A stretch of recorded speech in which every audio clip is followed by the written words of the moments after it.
MPTC అంటారు, విన్నారు ఎప్పుడన్నా? అదేంటో తెలుసా? ఆయనకి పని పాట లేదు. పంచాయతీకి సర్పంచ్ ఉంటారు, మెంబర్స్ ఉంటారు.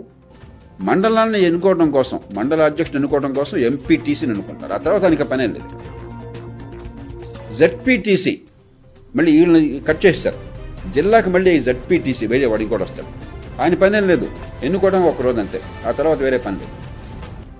ఈ 3 టీసీ మధ్య లింక్ తెంపేశాం. మూర్ఖమైన ఆలోచన. మనకు వదిలేయాల్సింది ఏ స్టేట్ కా స్టేట్. అందుకే నేను ఎప్పుడు చెప్తుంటాను, ఓవర్ స్ట్రక్చర్, రిజిడ్గా మనకు ఫ్లెక్సిబిలిటీ ఇవ్వకుండా మన అవసరాల ప్రకారం వాడు నిర్ణయం చేస్తాడు.